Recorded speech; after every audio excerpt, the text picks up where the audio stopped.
Hello kiddies, I'm Chris from TechSpert, and for the past week I've had my sim secreted inside of the mighty Tecno Phantom V Fold 2.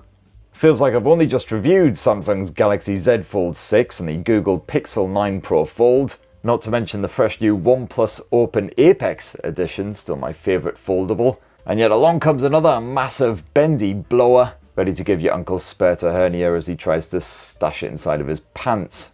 Let me tell you, walking a couple of miles with one of these bricks crammed into your jeans is prostate popping fun. So how does the Phantom V Fold 2 stack up against its massive rivals? Well, here's my in-depth review, and for more on the latest and greatest tech, please do subscribe and ding that notifications bell. Cheers! So first up, the Tecno Phantom V Fold 2 sports a similar sausage-style design to Samsung's Galaxy Z Fold 6. Certainly doesn't feel very girthy, especially when you stick it side by side with Google's Pixel 9 Pro Fold, that big fat sticky out bezel bit here. It's reasonably skinny apart from the big old jutty out camera bump as usual, and it weighs a badger's ball hair under 250 grams, pretty standard for a big old hefty foldy bugger like this. Reasonably rugged as well. You've got a Gorilla Glass Victus front, not Victus 2, unlike some of its more recent rivals like the Galaxy and the Google. You do also have an aluminium alloy frame which is reasonably smudge resistant. You've got a matte finish to that big old hinge, bit of Phantom branding on there. And then around back you've got a choice of two different finishes, Ripple and Blue, which comes with a leathery style finish apparently, whereas this is the cast green model. And this one's got a proper solid arse with a camouflage style pattern, which will be very much love it or hate it.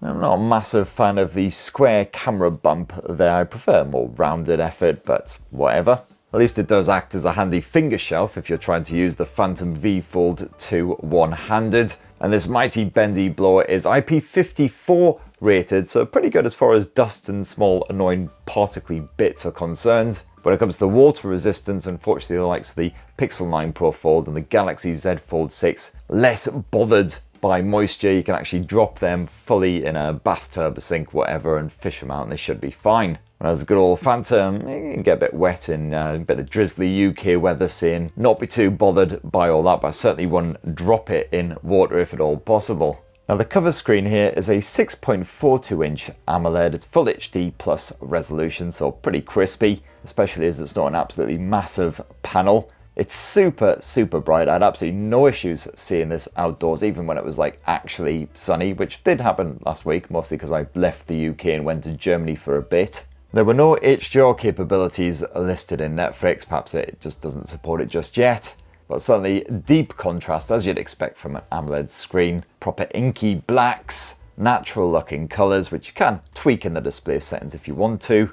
And while this screen is better suited to, kicking back with a movie or something thanks to that long stretched aspect ratio, I had no problem using other apps. And I didn't struggle quite as much as I did with the Z Fold 6 when it came to typing, with shenanigans like that. And when you want to yank open the Tecno Phantom V Fold 2, well thankfully you've got rounded edges, so it's easier to prise open than the Google and the Samsung efforts. However, I'm not as much of a fan of the Tecno Hinge here, that's for sure, compared with the Samsung and the Google rivals. It's certainly not as firm as most rivals that I've tested. As you can see, it's a bit springy, quite floppy, which certainly nobody needs.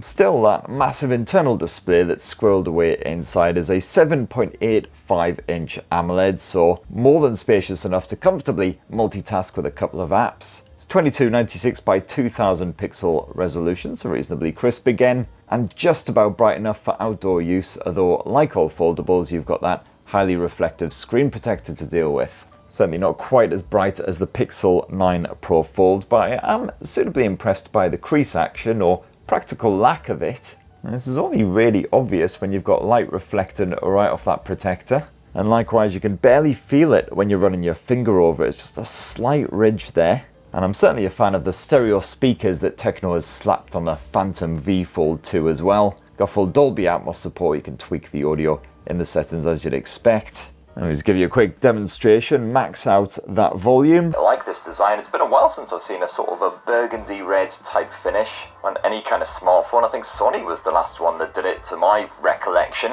Although as loyal viewers will testify, your Uncle Spurt likes a drink, so memory can be a wee bit hazy at times.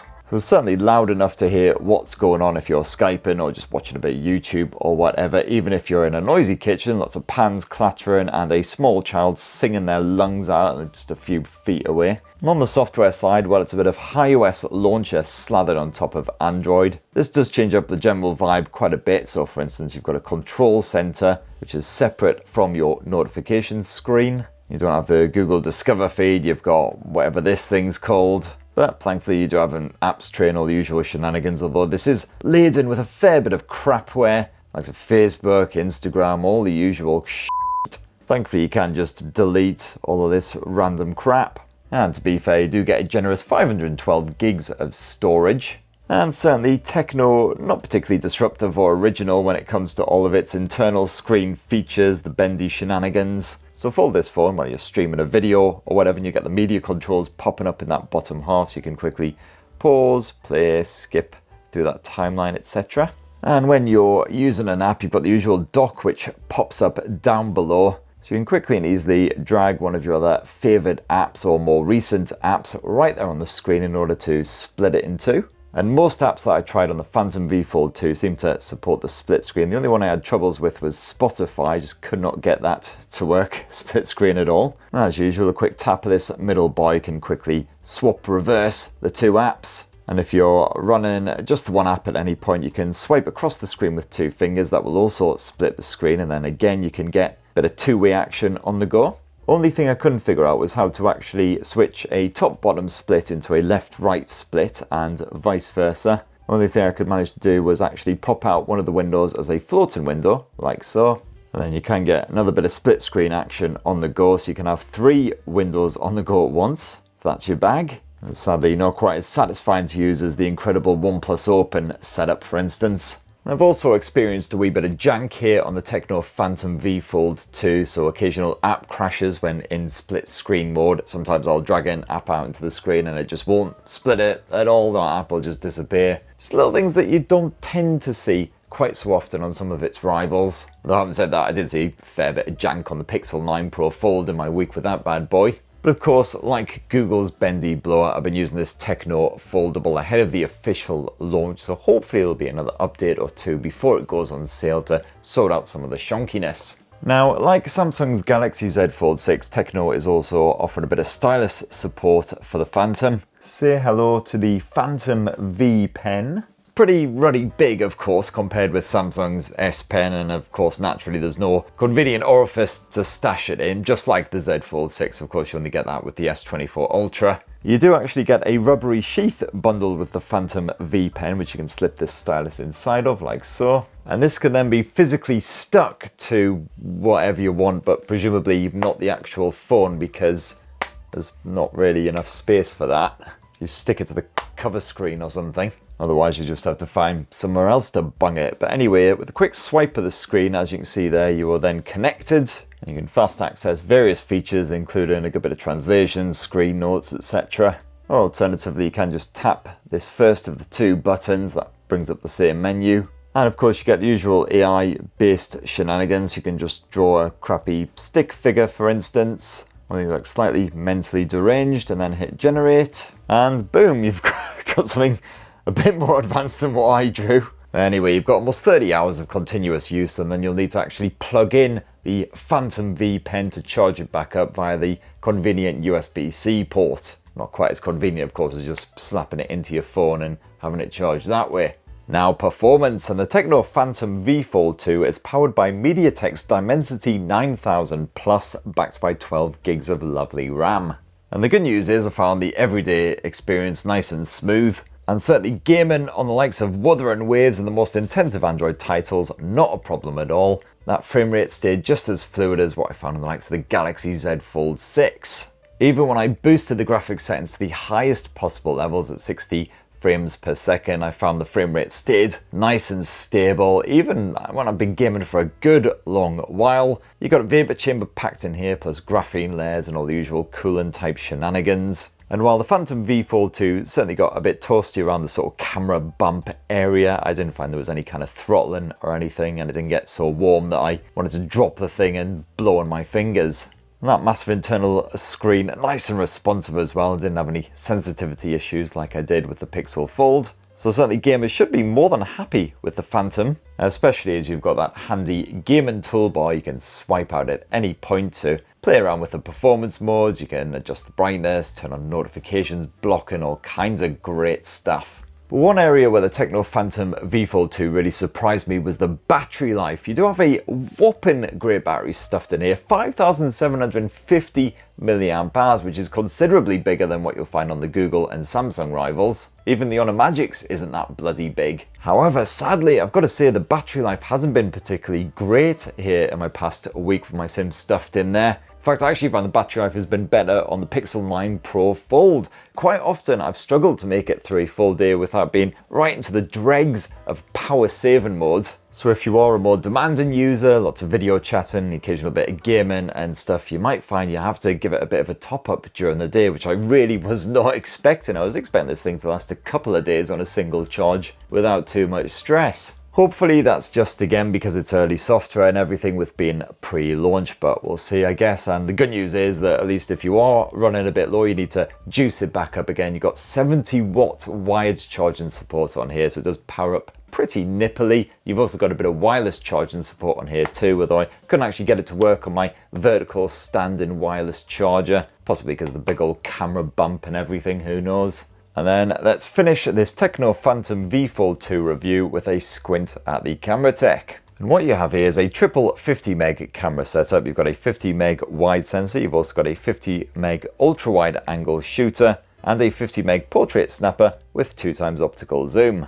I'm not a massive fan of this camera app. It's alright, but it does feel a little bit cluttered. There's lots of different features and toggles and all the usual filters and everything. It does feel a little bit messy, but it's not too bad. For the majority of it, to be fair, you can just stick with the AI cam mode and ignore most of the rest. But if you want it, you've got the likes of a dedicated pro mode with all usual ISO, white balance, etc. shenanigans. But yes, for the most part in my testing, I stuck with AI cam, and I was generally happy with the test samples this thing spaffed out. In HDR type situations, the Phantom V Fold 2 doesn't artificially brighten those darker areas, unlike some Apple-y and Samsung-y shaped rivals. So that means you don't get any oversaturation, but you do also lose some of the finer detail in those darker bits. Personally, I do prefer Tecno's approach, especially as you still get rich, bold colours like these stunning blue skies. And it's good old Germany again. Mental note, next time I visit there, don't just assume it'll be just as wet and grey and miserable as the UK. Because yeah, wearing jeans and a hoodie in 38-degree weather meant a very, very moist Uncle Spurt. Indoor ambient snaps can be a little bit grainy at times with slightly more muted tones, but otherwise the Fold 2 doesn't embarrass itself when the lighting is cack. Oh and yeah, big up Love Sushi by Waterloo Station for this absolutely banging food. And speaking of me being moist, my mouth is absolutely dripping again just at the thought of it. And portrait shots usually come out well, just make sure that when you're shooting 2 or more subjects that they stand pretty close or you might get some focus issues. Now you can also use that portrait shooter to zoom in a wee bit, but don't go beyond the sort of 10x zoom level, because those pictures get pretty fuzzy pretty fast. And as for the ultra wide angle shooter, well, it's absolutely fine, pulls back for a more dramatic viewpoint, and doesn't really balk the tones or anything while it's doing so. You can also shoot a bit of 4K video with pretty sharp visuals and again quite realistic tones. That stabilization's pretty decent. You can move about and shoot at the same time without watching it back and feeling a bit sick. Unfortunately, zooming in and out is done with an on-screen slider and it's anything but smooth, so I would say try and avoid that if possible when you're shooting. And the audio, kind of non-discriminatory what those mics pick up. Basically everything will be captured all around you, including lots of background clamour, but generally works out fine as long as you're not anywhere too noisy. And then you do have a selfie camera on that cover screen, as well as the mighty internal display as well. Christ, I can't even know this bloody thing. Haven't even had any whiskey yet, just the 4 or 5 pints. But yeah, that selfie cam on the internal display in particular is pretty basic, doesn't capture a very clean or crisp image. So, unless you're indulging in some video chat shenanigans, you can always just use those rear cameras to shoot your selfies, using the cover screen as a kind of viewfinder. And that really helps out much in my case.